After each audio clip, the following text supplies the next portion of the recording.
You're wasting your time if you're reading and not asking yourself this question. How can I use this information? How can I implement what I've just learned into my life? Of course, if you're reading for entertainment, you don't have to ask this question. But if you want to learn something and get something out of that book, this question is essential. Reading without action is useless. In this video, I'm going to walk you through how I actually remember what I've learned and actually use that in my life. I remember when I first started reading, it was on my laptop. I downloaded the books from this one website and I actually liked reading. It felt good. Book after book, it felt like I was improving, but nothing changed. The only thing that changed is that I knew some extra information, but I haven't implemented any of them. No action. There are books that I've read that I only remember from one or two ideas, like this one. I read it and barely remember anything from it. Or this one. I still remember some of it, but I just read it to make myself feel good. To get the illusion that I'm improving just by reading and not taking any action. Here's another one. I read it and nothing changed in my actions. Nothing changed in my behavior, so I haven't learned anything from it. So why do we do this? We read books and don't remember anything from them and take absolutely no action. When it makes us feel good. We get this false sense of accomplishment, this illusion of moving forward, and we also get to brag to other people about all the books that we read, even though we haven't learned anything. It's important that we clarify what I mean by learning. The way I see it, learning is a change in behavior when faced with the same situation. Let me explain. Let's say that you're not used to looking into other people's eyes when talking to them. And then you read something about how important and an essential part of communication eye contact is, and that it builds trust and lets the other person know that you're actually listening. Now, after that you learned this, or you acquire this information, there are two outcomes. First, when you meet with somebody, you use that information and look them into their eyes. Your behavior changed after learning something in face of the same situation. Before you learned it, you didn't look at their eyes.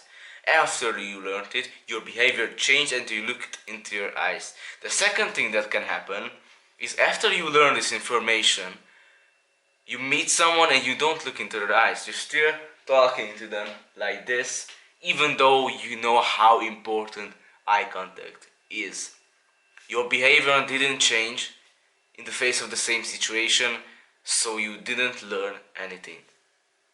So what I started doing is, while reading, asking myself the question, how can I use this information? And when I ask myself that question, I write it down somewhere. But that's not enough, you actually gotta do it. So if you want to take this to the next level, let's say that you read a chapter and learned something new. The moment you read it and wrote down or thought about how you can use this information, you put down the book and actually go do it. Of course, if that's possible, there are some things that you just can't do right now. But the point is that you implement those things that you learned as fast as possible and as soon as possible, so you learn so that your behavior changes. Another thing that I do and I also recommend is writing down the things that you have learned. Personally, I use Notion. That's where I summarize the things that I learned. As you can see on the screen, this is my summary of the book, The Way of the Superior Man. Well, only the first 14 chapters. I like Notion because you can categorize it in a very nice way. For example, if you go into this one, you can see that I can put pictures in there, and I reconstruct the message in my own words so that I understand it better in my own head.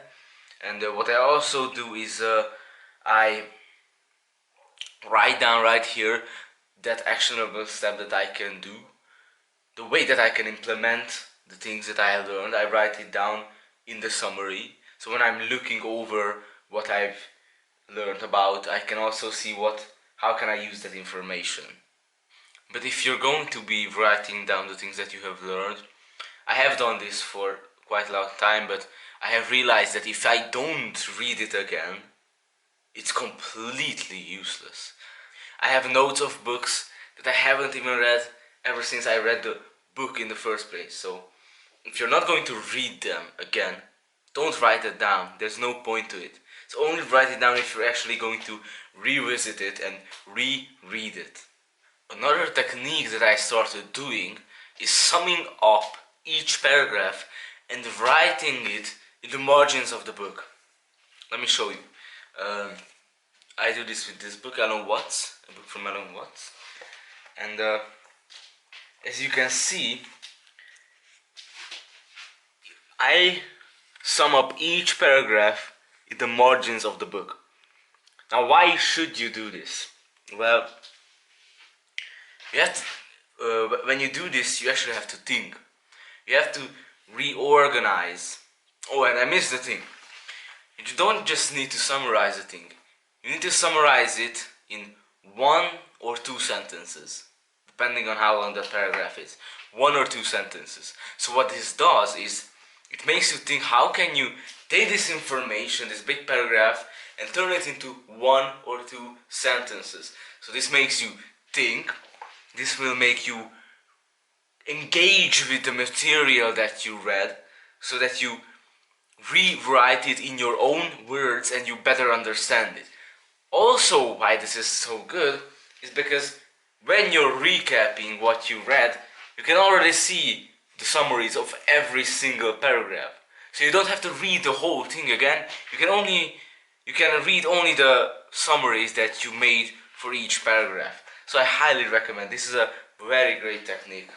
Now here's an actionable step that you can do right now. If you want this video to be actually useful, write down how you can use this information that you learned in this video and how you can implement them. If you want to improve and not just watch this video and forget it 30 minutes later, take the action. Now the video is over, you can click off, or if you're interested in what I'm reading The Way of the Superior Man right now, and I highly recommend it. I am currently at chapter, just a second, I am currently at chapter 15. Stop hoping for your wound to get easier. So this book is basically a guide to man, basically, The Way of the Superior Man. And it talks about masculinity, masculine and feminine, polarity, and so far I love it. So I highly recommend this book to anyone. So I hope that this video was helpful for you, and thank you so much for watching. It would mean a lot to me if you subscribe or like the video. Have a great day.